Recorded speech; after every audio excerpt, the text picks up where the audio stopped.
he talked about tonight. Brandon and Joel feel like they need to be in this video, so we'll have them somewhere along. But anyway, what did the car feel like in the feature? What did you feel like you could have done different? Is there anything you could have done different, or was it just track? I feel like I could have qualified better, and it would have been better. Well, did we get it? We didn't even get a recap after the first one, did we? No.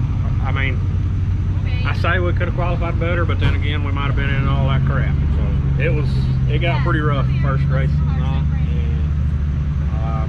You know, we just trying to survive the wrecks. Pause a minute. We really need to do 2 different ending videos. Okay. Because this is gonna be 2 videos. Okay. All right, so let's do a recap of the first feature, since I told him earlier on this will be 2 videos because it'll be way too long for 1 video. Okay. So recap for the first feature. Well, the first feature, you know, we kind of started behind the 8 ball because I missed it in qualifying. You know, part of it. Just can't do that next week at all. So yeah, get that out of your system. Yeah, so at least that's gone, and they heard it in the video. You suck. Maybe we don't have to worry about that next week. So, you know, feature rolled around, and I don't know what people were doing, but it was bad. It was really bad. And I know at one point I looked out of the corner of my eye and I seen a car going in the air, and I think that was Randy Holder. 44. Hope he was okay. I saw him walking around, so he was glad to see him walking around after that, because he was down there while I got in the pace, so he's just walking around. Out of the corner of my eye, it looked bad. And then when we rolled back around and was red flagged, I saw his car upside down. So it really was just kind of one of those bad deals where he just rolled over. He didn't like flip, right, he did roll over. You know, I don't know. I mean, people was just it was not conservative for them to be 2 features tonight. So thankful to get out of here, or thankful to get out of that race without any kind of damage or anything wrong with the car, and made a couple adjustments before we went out, and I kind of wish I'd have went another way with them, but at the same time, you know, it was just dodging the wreck, so that was really all I could do.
tonight. We started 17th in the first feature, got up to 10th. So that put us starting 10th in the second feature, and we finished 9th. So second feature, track was just locked down right on the bottom. It had a lot of laps on it, so that's to be expected. So really it was kind of a ride and just deal with where you're at. But car looks great. It just needs to be washed. And we will definitely take that as a win, considering there's not a whole lot of cars in these pit area or in this pit area tonight that is not just demolished or got some sort of damage. We really don't have any, so we'll call that blessed, and it's a good night. It was a little bit rough. It was a lot rough. Second race wasn't as bad. First race was bad. But you'll see that yourself, so you'll be able to make that judgment call. Joel is working on the car. We're about to get everything loaded up and head to the house. It is 11:37. Not too bad considering we ran 2 features, but I'm gonna go over here and see if we can get some money, and we'll get a word with the driver in just a few minutes. So let's do a recap of the second feature. Second feature, we rolled out starting 10th, and the initial start of the race, I got a great start on the top. And so to go back on the first video, you started 17th, finished 10th. Yeah, 17th, finished 10th. Started 10th in the second feature. Got a great start on the initial start up top, and felt like I was passing cars. And of course, the caution came out, and we got bunched back up, and still felt like I had a pretty good run up top. And then all of a sudden, the bottom, like, you know, well, not necessarily the bottom, kind of middle to bottom, kind of latched up, and took on rubber. And once that happened, that was where you had to be. There was no passing after that, and it was just kind of ride where you had. So definitely wasn't gonna tear nothing up, and just kind of live to fight another day. You know, to be able to get out of here in 2 features tonight and not have anything tore up with the way the night went, that's a win in my book. So yeah, that's what I said earlier. We was trying this here for this motor for the Topless series next week. And, so I guess you can go ahead and tell them about the motor. Well, yeah, because Tech Man caught it. So anyways, but we did have a Topless motor in tonight testing with it. So you know, it was great, ran great, thanks to Wendell. Wendell does a great job with it, and made sure we had what we need, and look forward to next week. You know, this race has been marked on my schedule for a while, so I expect to have a good run, and I'm going to do everything in our power to have a good run. And it looked like it had good power. Oh yeah, so I mean, the car was great tonight. Honestly, the car was the best tonight as it's been all year. Right. We found, like you said earlier, we found a couple issues with the right rear, and got those straightened out and fixed, and I mean, it put the car back to where it was. You know, it's crazy how a quarter of an inch will throw everything off. So, but anyways, we got it took care of, got it fixed, and look forward to next week. Thanks to everyone who watches us on YouTube here. Thanks to everyone who subscribed to our Patreon channel. Thanks to World Speed Performance Parts, KT Heating and Air, Vinson Race Engines, everyone on here on Days of Dirt. Thanks to everyone who come up and talked to us and said they enjoy our channel. You guys are the reason we do it. Appreciate it. We'll catch you guys in the shop next week. Alright guys, so that's gonna finish this up with the driver for tonight. If you haven't checked out our Patreon just yet, check it out. It is on our Facebook page, but it's also patreon.com/Days of Dirt with VVR, I think is what it is, but I'm not 100% sure. But it will be below in the description, and also it's on Facebook if you're on our Facebook. There's several different options. You got a $5, $10, and a $25 monthly option if you want to do that, or you can do your own, whatever you want to donate. But we appreciate everybody that has subscribed over there so far. You guys seen all this stuff before everybody else did. You've seen the motor, you've seen what the car looked like, you've seen what the car looked like a couple days ago. But we appreciate everybody, and we will see you guys soon.